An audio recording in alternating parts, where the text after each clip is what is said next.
स्वागत है आपका आनंद क्लासेस में। हमारा अगला टॉपिक है लॉ ऑफ रेसिप्रोकल प्रोपोर्शन। तो लॉ ऑफ रेसिप्रोकल प्रोपोर्शन वैसे तो अंग्रेजी में ये 3-4 लाइन बहुत बड़ा लिख रहा होगा, लेकिन इसको सिंपल सा एक एग्जांपल से समझने की कोशिश करते हैं। ये क्या हमारे पास कह रहा है, यहाँ पर एक्चुअली हम लोग 3 एलिमेंट से लेकर 3 अलग अलग कंपाउंड बना रहे हैं। हर केस में अलग अलग कंपाउंड यहाँ पे पॉसिबल हो पा रहा है, जैसे कि H और O से हम बना रहे हैं H2O, H और N से बना रहे हैं NH3 अमोनिया, और N और O से बना रहे हैं N2O3। अच्छा, तो यहाँ पर ध्यान देने वाला क्या बात है, ये कहता है when two element combined separately with fixed mass of third element, यानी कि ये 2 एलिमेंट जो हैं अलग अलग और ये सेपरेटली एक थर्ड, यानी कि H सेपरेटली N से रिएक्ट करे, O सेपरेटली N से रिएक्ट करे, यानी ये 2 अलग अलग करें। उसके बाद इनके यानी कि जिस मास में ये जिस रेशियो में ये कंबाइन हुए उनका रेशियो अगर लेंगे तो वो एक होल नंबर रेशियो आना चाहिए। एक्चुअली हर जगह होल नंबर रेशियो ही आ रहा है। ये लॉ बहुत ज़्यादा खास नहीं है। ये जितना भी लॉज हम लोग एक्चुअली पढ़ रहे हैं वो हम लोग एक जनरल रूप में देखते हैं, वो सही होता है। 13/44 आ जाए, 14/45 आ जाए, सब तो होल नंबर रेशियो ही रहता है। ठीक, तो वो एक्चुअली वो जो हम लोग को दिखता है वही चीज़ लॉ में कहा भी गया है, और उसका साफ सुथरा मतलब भी यही निकलता है। खैर यहाँ पे एग्जाम्पल से समझते हैं, जैसे कि H और O से हम बना रहे हैं H2O। यहाँ पे ऑक्सीजन का मास 16 लेंगे, हाइड्रोजन 2 है तो 2 × 1 2 हो जाएगा। ओके, फिर N और H यहाँ पे देखते हैं। N और H से यहाँ पे हम NH3 बना रहे हैं, तो यहाँ पे 14/3 आ जाएगा। तब अब क्या करते हैं हम, अब ये जो 2 है इन दोनों का अगर रेशियो ले लें तो हाइड्रोजन नीचे से कट जाएगा, O/N का रेशियो हमें पता चल जाएगा। जब हम ये करते हैं तो हमें O/N का रेशियो 12:7 आ जाता है, आप कैलकुलेट करके देख सकते हैं। उसी तरीके से जब यहाँ पे हम O और N से N2O3 बना रहे हैं तो वापस से इसका मास डालें हम लोग। ऑक्सीजन का मास होता है 16, 48 और 14 दूनी 28, ये हो गया। तो इसका रेशियो भी 12:7 आ जाता है।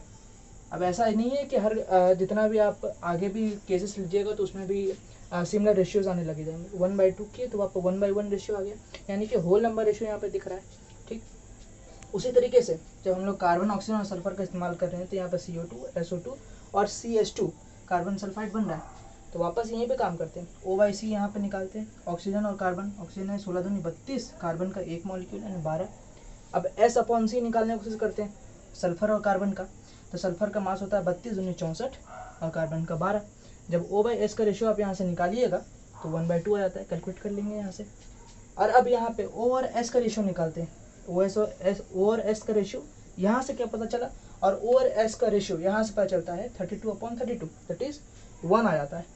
अब O/S जो यहाँ से आया, O/S जो यहाँ से आया, जो अलग अलग कंपाउंड हमारा पॉसिबल हो रहा है, जब हम लोग उसका दोनों का रेशियो लिए तो वापस से 1/2 आ रहा है।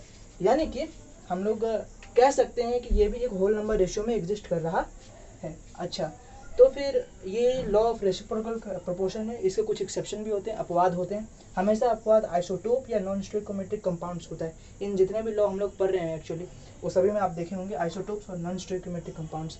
इसका जनरल सा रीजनिंग यही है कि यहाँ पे हम H2O ले रहे हैं, NH3 ले रहे हैं, एक्चुअली कंपाउंड ही चेंज हो जा रहा है। मान लीजिए यहाँ पे आप N17 ले लेते हैं, तो फिर जो रिएक्शन का बात होता था, ठीक है, यहाँ पे N17 ले लेते हैं, यहाँ पे N14 रह जाता है इन केस, तो फिर क्या हो जाएगा, यहाँ पे कंपाउंड ही एक्चुअली कंपाउंड ही चेंज हो गया। क्यों? क्योंकि एलिमेंट ही बदल गया। एलिमेंट बदल जाने के कारण, कंपाउंड के बदल जाने के कारण आप ये रेशियो और ये रेशियो को पता ही नहीं पाइएगा सेम, भले वो आपका होल नंबर रेशियो आ जाए। लेकिन ये आइसोटोप्स और नॉन स्टोइकोमेट्रिक कंपाउंड्स के लिए लॉ ऑफ रेसिप्रोकल प्रोपोर्शन कभी भी वैलिड नहीं होता है, यानी कि ये भले इसको एक्सप्लेन करने में असमर्थ रहे। अब अगर आपका 0.346 भी आ जाता है तो आप 346/1000 करके बोलिएगा कि हाँ ये होल नंबर रेशियो में है। ठीक, वो कहने के लिए है, लेकिन ये आइसोटोप्स और नॉन स्टोइकोमेट्रिक कंपाउंड्स में होता ये है कि सबसे पहले नॉन स्टोइकोमेट्रिक कंपाउंड में तो क्या बोलते हैं आपका, जैसे कि अच्छा सा एग्जांपल अगर लें Fe 0.93 टाइम्स O। ठीक, यहाँ पे एक्चुअली कंपाउंड ही सही रेशियो में नहीं है।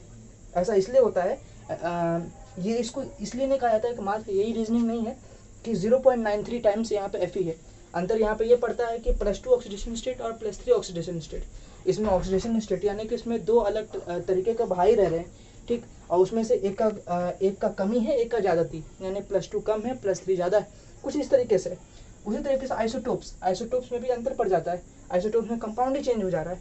इस कारण से लॉ ऑफ रेसिप्रोकल प्रोपोर्शन यहाँ पे वैलिड नहीं हो रहा है।